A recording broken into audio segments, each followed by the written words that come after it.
John, what could construction companies do differently to not erode margin and burn their people out? From your experience and your research, Can I ask you a question to answer that? Why is it we have an ambulance at the bottom of the cliff? It's called risk management, isn't it? or is it just waiting for the inevitable to happen? But it's about picking up the pieces. And if I can reference perhaps the likes of, if we're talking about burnout and stress, we've provided some good stuff in terms of the likes of mates in construction and dealing with, those mental health issues. Why wouldn't we actually address the root cause rather than the symptom? Well, that's another point. Yeah. It seems obvious to me that why wouldn't you actually start looking at, what's causing all this? Yeah. The problem with that is it's not often obvious. And that's why we go and, what's the analogy, the drunk under a lamppost? I've lost my keys. Why are you looking here? Yeah. Oh, well, the light's here. I left my keys somewhere else, but that's where the light is. Right. Right? Okay. If we don't know what some of these root causes are, perhaps it might pay to get some help. Yeah.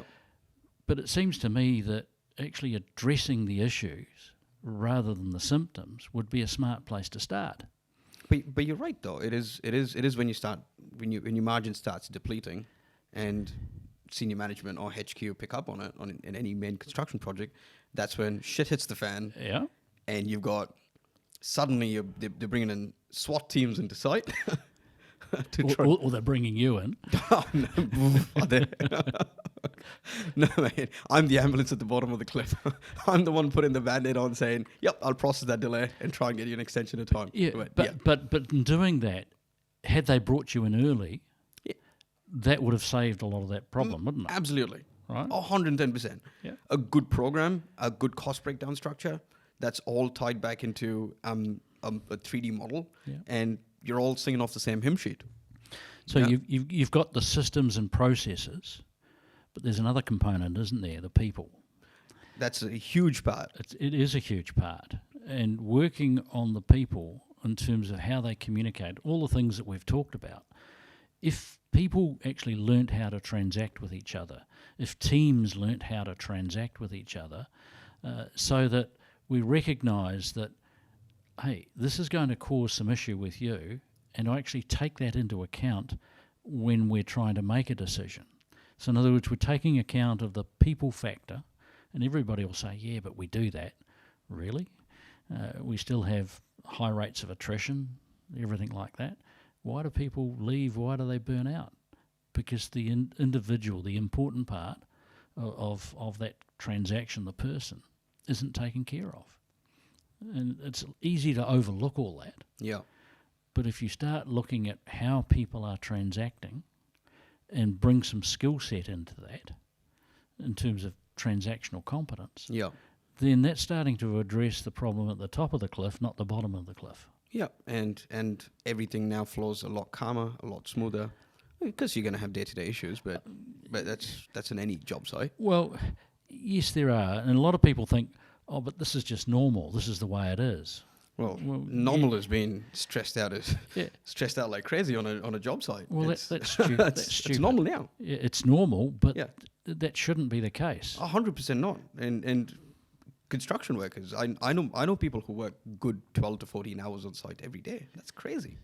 On any construction site. Well, you think about construction attributes to the most amount of divorces in any profession. Yeah. And so if you add all that up, and go back and say, well, Mr. Director of that company, I think you failed me in terms of my health. Yeah. You're actually now in the gun. There are some far-reaching implications these days. Well, how often does that happen, John? I haven't seen it happen yet. No. Yet. Yeah. Yet. Yeah. It's yeah. But it's always the same kind of, I don't know, general managers and CEOs that go round and round in circle in these construction companies. Yeah. It's not. There's no new talent in there. It's a merry-go-round, if you will, of general managers and CEs. So how do you influence change in this market when it's always a merry-go-round? You've literally got to start at the top. And But the top is just a handful of people. Okay. If it's a handful of people, it's a handful of people. Yep.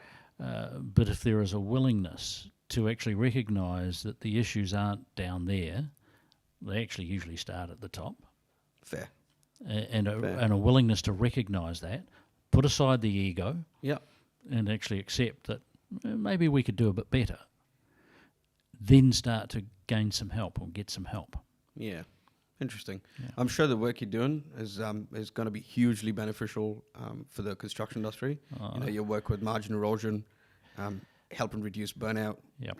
transactional competence, and I'm looking forward to the work you're going to be doing in the industry, man. I'll keep a close eye on you. Thank you for that. Yeah, and I wish you all the very best with what's coming next. Andy, appreciate that. It's been a pleasure. It's an absolute pleasure, Yeah. and thank you for being here, John.